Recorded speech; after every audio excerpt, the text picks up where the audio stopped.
If you are already married, if you are considering getting married and you are kind of trapped and both families are forcing you to get married in the West, and if you are one of those guys that is seriously considering getting married in the not too distant future, I've got some advice for you, what you should be implementing right now to protect yourself, um, to prepare for a possible divorce separation that can happen at any moment and is out of your control. No matter how good you are, no matter how well you get on with your wife or your girl, uh, things can go wrong and they can take you by surprise.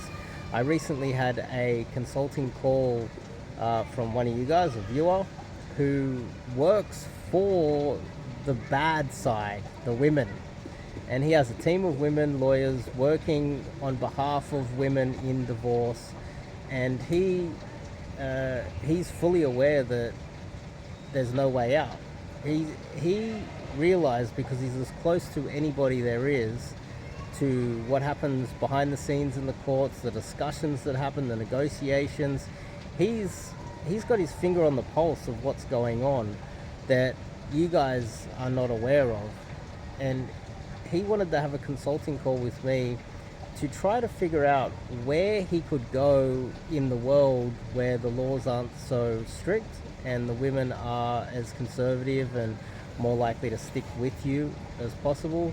He wanted to pick my brain, and we had multiple talks about where and how he can do this. And that's someone who works in the industry and works for the women. He should know the loopholes. But he said there's no loopholes. There's no way around this. And when someone like that comes to the conclusion that you shouldn't be getting married at all, you should be avoiding it at all costs because you're going to get screwed, you should listen.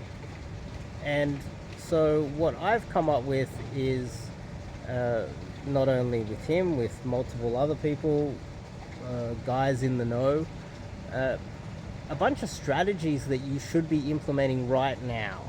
And one of the number one strategy that you should be implementing, even if you are preparing to get married, you're engaged, both families, it's sort of like an arranged thing and there's a lot of pressure on you and there's no way you can get out of it.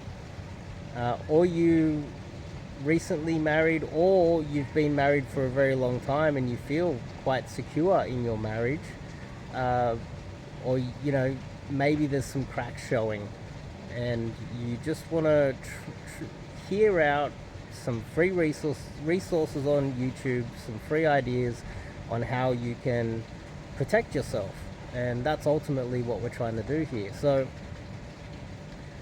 the most simplistic way is look at your finances, look at all of the surplus cash, wealth that you have, and try to figure out how can you know your customer, non-KYC. Everybody knows that holding cash it's not necessarily traceable, but it's not necessarily the best thing you could be holding. So what you want to be doing is trying to figure out how you can store your wealth in a way that is non-traceable. Obviously, you put it in a trust, you put your money in some sort of a trust, you think it's going to be protected, which it isn't. Something goes wrong, you end up in the divorce court, they track down this trust, they figure out that you did it during the marriage, and they unwind it and they take all your money and you get punished more for, I don't know, lying to the courts or whatever.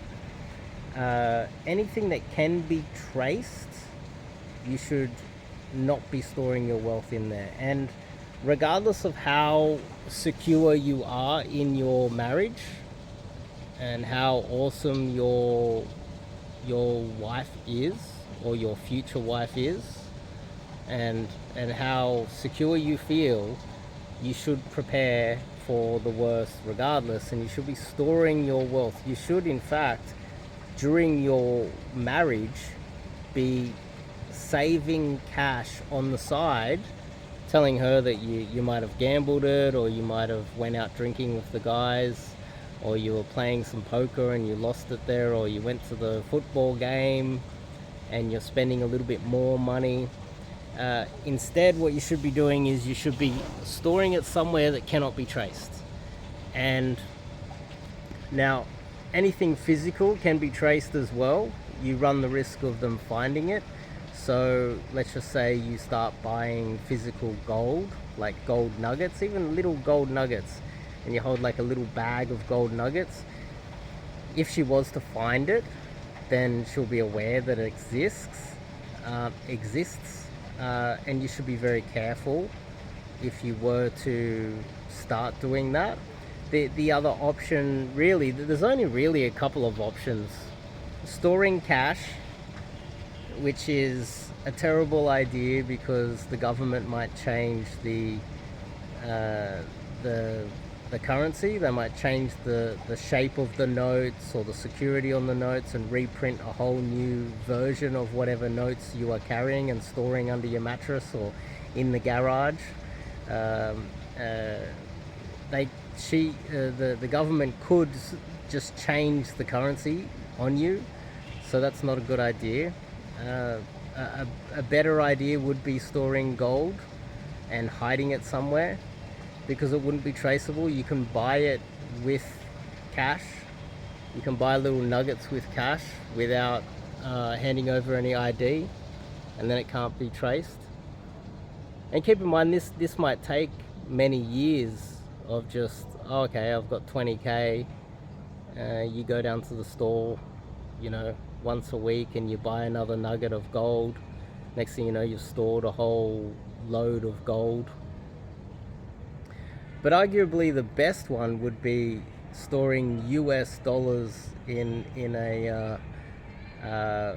some form of a stable coin in cryptocurrency, and storing it on the blockchain, where all you do is you keep a phrase, some sort of a phrase. So storing it in crypto, I'm sure you guys can work that out. Recently there was a divorce where the wife knew that he was storing a lot of cryptocurrency, but the court didn't have the knowledge or the ability or the resources to track down where his crypto was hidden, where it was and how much there was. And so there's still a possibility you can hide it in crypto. That is a great idea. And just keep in mind, it doesn't matter how well your relationship is going at the moment, you should always be preparing for the worst. And when the divorce rate is so high, and think about how many men are being caught off guard in the West right now, where yesterday they thought the relationship was going really well, and today the relationship's over because of something that they weren't aware of. So this is just some tips for you guys. Recently I had a just to give you guys an example of how bad it can get. Recently I had my father separated with his ex-wife. They separated. They were living in different houses. He thought that she was a reasonable person, and he handed over a lot of cash. He handed over, I think, the deed to some loans or some properties, and a whole bunch of furniture and cash and everything else. And he was paying private health insurance and all these other things. But they had separated, and they made a handshake deal that was it. And they were separated for a decade, and they never actually signed the papers of the divorce. He thought that it was already done with. He's like, done, we're done, and everything's okay now. But what she was doing was she was waiting until my father's parents both died, and the moment my father's parents, my grandparents, died, they all of their assets went into my father's name. And the moment all of the assets went into my father's name, that was the moment when she then launched the divorce court proceedings and said, oh, we're officially divorced now. And he was caught off guard. He said, hey, I've given you all of this money, we've done a proper separation, it was like a handshake deal, I thought everything was fine. But she, in an evil, conniving way, kind of prepared and waited and strategized so that she could steal his inheritance. And the moment my grandmother died, which my grandfather died many years prior, as soon as my grandmother died, millions of dollars worth of inheritance went into my father's name. And then then she launched the divorce court, and his lawyers told him, there's no way she can steal your inheritance. You guys have been separated for a decade. We can prove that in court. Well, what happened was, as soon as it hit the court, nothing mattered.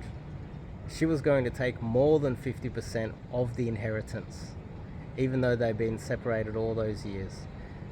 Just to give an example of conniving and sneaky, and if you just need to make sure that you always have the leverage, especially in a marriage. And the number one way you can keep the leverage is by hiding your assets during the marriage. And that means figuring out a way that you can put it in the cash, put it into gold, hide it in something that may or may not appreciate, or a harder currency like the US dollar over time, and try to protect your wealth somehow, and it's not in your name. Or even find, like a relative that you can put it in their name that you trust, and that's not going to screw you over as well, because that would be a double whammy if that was to happen to you. But it's better to hide it somewhere where nobody knows it is. It cannot be traced by anyone. Holding cash is not necessarily a good idea. Having another way to store it would definitely keep the leverage. You always need that safety blanket, because you never know what's going to happen. And this is what happens with women. They will get you when you least expect it if you are not protecting yourself. And so, in a way, by protecting yourself and hiding your assets, and she kind of suspects that that's what you're doing, she will respect you more and is more likely to stick around, knowing that you will always be independent financially from her, and the divorce court can't get at it. In a weird way, that will make her more likely to stick with you as well, and respect you more. So if you like this video, if you like this message, give me a thumbs up, and hopefully it's been helpful. I think if every married man in the West right now started hiding his assets, I think the world would be a better place. The divorce court would have less money to throw around and steal and put in the pockets of lawyers and courts, corrupt courts, criminal lawyers, thieves. And I think a lot more men will be a lot more financially secure. So anyway, hopefully that's been helpful. I'll see you guys in the next video.